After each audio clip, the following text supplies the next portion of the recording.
Okay, get cozy. Let your eyes get heavy.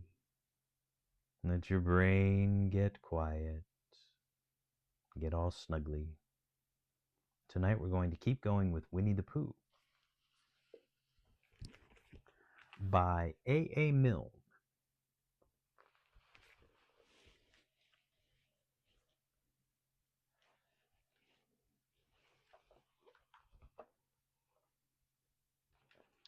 Chapter 8, in which Piglet does a very grand thing. Halfway between Pooh's house and Piglet's house was a thoughtful spot where they sometimes met when they had decided to go and see each other.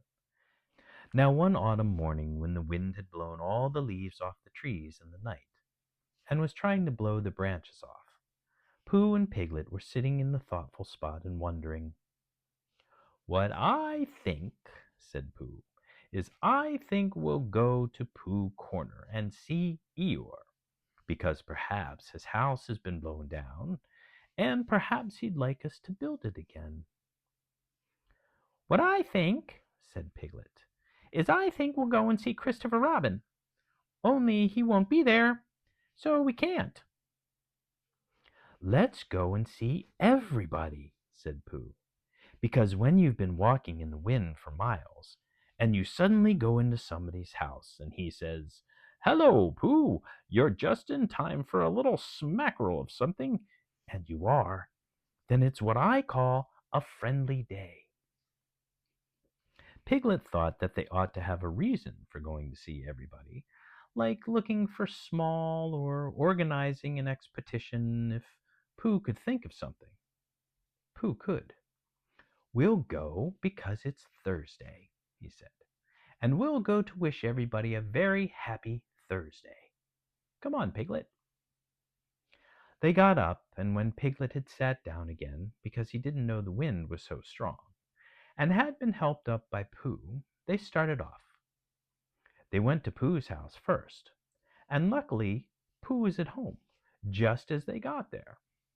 So he asked them in, and they had some, and then they went over to Kanga's house, holding on to each other and shouting, "Isn't it?" and "What?" and "I can't hear." By the time they got to Kanga's house, they were so buffeted that they stayed to lunch. Just at first it seemed rather cold outside afterwards, so they pushed on to Rabbit's as quickly as they could. "We've come to wish you a very happy Thursday," said Pooh when he had gone in and out once or twice, just to make sure that he could get out again. "Why, what's going to happen on Thursday?" asked Rabbit. And when Pooh had explained, and Rabbit, whose life was made up of important things, said, "Oh, I thought you'd really come about something," they sat down for a little, and by Pooh and Piglet went on again. The wind was behind them now, so they didn't have to shout. "Rabbit's clever," said Pooh thoughtfully. "Yes," said Piglet, "Rabbit's clever. And he has brain." "Yes," said Piglet, "Rabbit has brain." There was a long silence. "I suppose," said Pooh, "that that's why he never understands anything."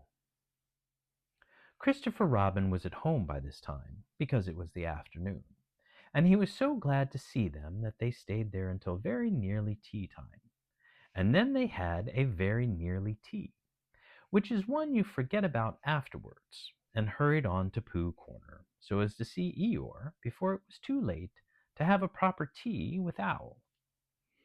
"Hello, Eeyore!" they called out cheerfully.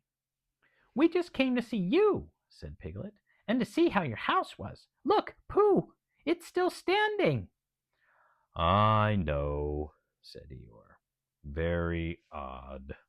Somebody ought to have come down and pushed it over." "We wondered whether the wind would blow it down," said Pooh. "Ah, that's why nobody's bothered, I suppose. I thought perhaps they'd forgotten."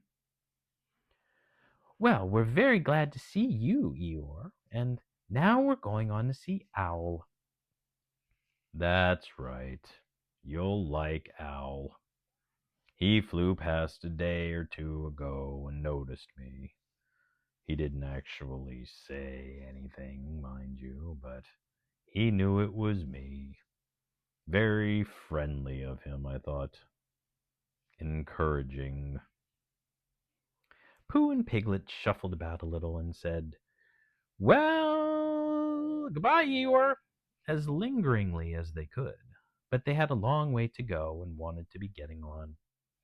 The wind was against them now, and Piglet's ears streamed behind him like banners as he fought his way along, and it seemed hours before he got them into the shelter of the 100-acre wood, and they stood up straight again to listen, a little nervously, to the roaring of the gale among the treetops. "Supposing a tree fell down, Pooh, when we were underneath it?" "Supposing it didn't," said Pooh, after careful thought. Piglet was comforted by this, and in a little while they were knocking and ringing very cheerfully at Owl's door. "Hello, Owl," said Pooh. "I hope we're not too late how are you, Owl? Piglet and I just came to see how you were because it's Thursday."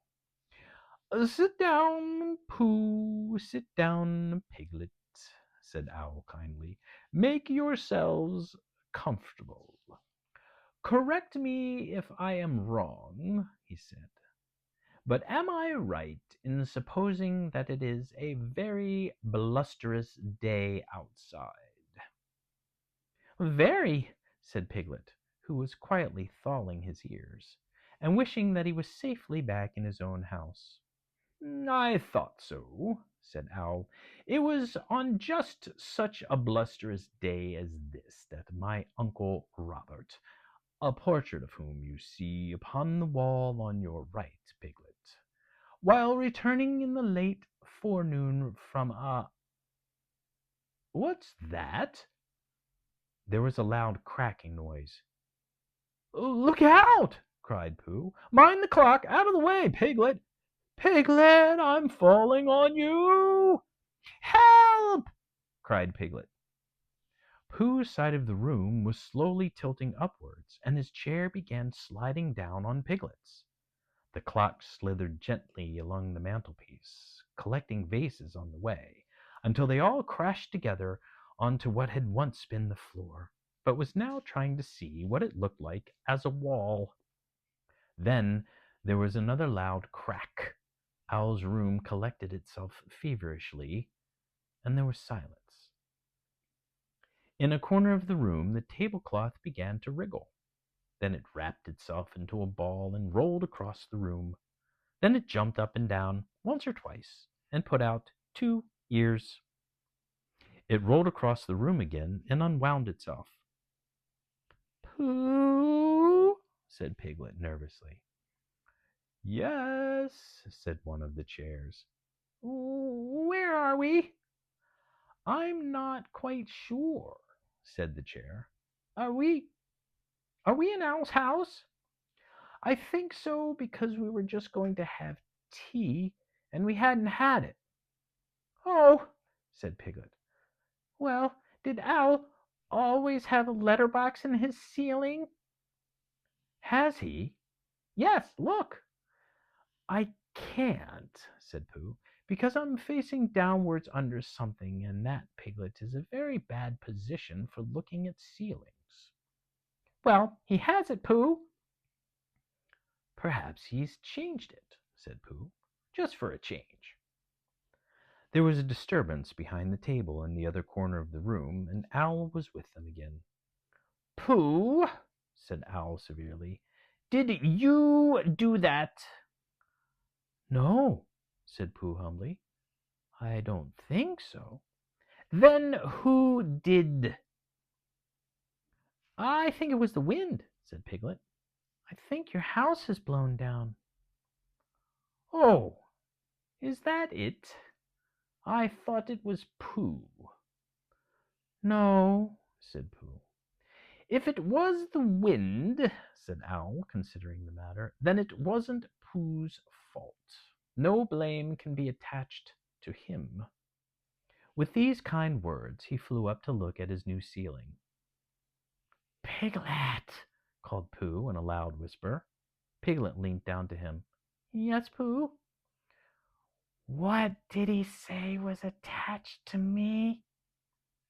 "He said he didn't blame you." "Oh, I thought he meant—" "Oh, I see." Owl, who was admiring his letterbox, flew down again. Together they pushed and pulled at the armchair, and in a little while Pooh came out from underneath and was able to look round him again. "Well," said Owl, "this is a nice state of things." "Because," said Owl, "we can't go out by what used to be the front door. Something has fallen on it." "But how else can you go out?" asked Piglet anxiously. "The problem is, Piglet, to which I am asking Pooh to give his mind." Pooh sat on the floor, which had once been a wall, and gazed up at the ceiling, which had once been another wall, with a front door in it, which had once been a front door, and tried to give his mind to it. "Could you fly up to the letter box with Piglet on your back?" he asked.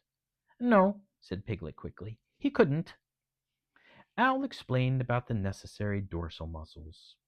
He had explained this to Pooh and Christopher Robin once before, and had been waiting ever since for a chance to do it again, because it is a thing which you can easily explain twice before anybody knows what you are talking about.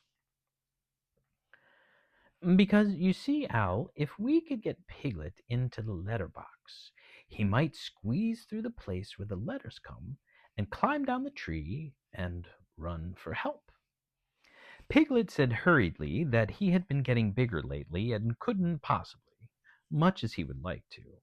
And Owl said that he had had his letter box made bigger lately in case he got bigger letters. So perhaps Piglet might. And Piglet said, "But you said that necessarily you know what's wouldn't?" And Owl said, "No, they won't. So it's no good thinking about it." And Piglet said, "Then we'd better think of something else," and began to at once. But Pooh's mind had gone back to the day when he had saved Piglet from the flood, and everybody had admired him so much, and as that didn't often happen, he thought he would like it to happen again.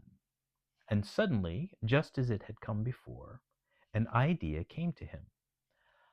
"Owl," said Pooh, "I have thought of something." "Astute and helpful bear," said Owl. Pooh looked proud at being called a stout and helpful bear, and said modestly that he had just happened to think of it. "You tied a piece of string to Piglet, and you flew up to the letter box with the other end in your beak, and you pushed it through the wire and brought it down to the floor, and you and Pooh pulled hard at this end, and Piglet went slowly up at the other end, and there you were." "And there Piglet is," said Owl, "if the string doesn't break." "Supposing it does?" asked Piglet, really wanting to know. "Then we try another piece of string." This was not very comforting to Piglet, because however many pieces of string they tried pulling him up with, it would always be the same him coming back down. But still, it did seem the only thing to do. So with one last look back in his mind at all the happy hours he had spent in the forest not being pulled up to the ceiling by a piece of string, Piglet nodded bravely at Pooh and said that it was a very clever plan. "It won't break," whispered Pooh comfortingly, "because you're a small animal and I'll stand underneath, and if you save us all, it will be a very grand thing to talk about afterwards, and perhaps I'll make up a song, and people will say it was so grand what Piglet did that a respectful Pooh song was made about it." Piglet felt much better after this, and when everything was ready, and he found himself slowly going up to the ceiling, He was so proud that he would have called out, "Look at me!" if he hadn't been afraid that Pooh and Owl would let go of the string and look at him. "Up we go," said Pooh cheerfully. "The ascent is proceeding as expected," said Owl helpfully. Soon it was over. Piglet opened the letter box and climbed in. Then, having untied himself, he began to squeeze into the slit, through which, in the old days when front doors were front doors, many an unexpected letter that Wool had written to himself had come slipping. He squeezed and he squoze, and then with one last squuzz, he was out. Happy and excited, he turned round to squeak a last message to the prisoners. "It's all right," he called through the letter box. "Your tree is blown right over, Owl, and there's a branch across the door. But Christopher Robin and I can move it, and we'll bring a rope for Pooh, and I'll go and tell him now, and I can climb down quite easily. I mean, it's dangerous, but I can do it all right. And Christopher Robin and I will be back in about half an hour. Goodbye, Pooh!" And without waiting to hear Pooh's answering "Goodbye" and "Thank you, Piglet," he was off. "Half an hour," said Owl, settling himself comfortably. "That will just give me time to finish that story I was telling you about my Uncle Robert, a portrait of whom you see underneath you. Now, let me see, where was I? Oh, yes. It was on just such a blusterous day as this that my Uncle Robert—" Pooh closed his eyes. And you should close your eyes now, too. Every now and then, we have the best days of our lives, don't we? Some days slip by: school, work, and friends, family. But every now and then, you get the best day of your life. And you never know when they're going to come. And tomorrow could be the best day of your life. Or you could make it the best day of somebody else's life. So get some sleep and go have the best day tomorrow.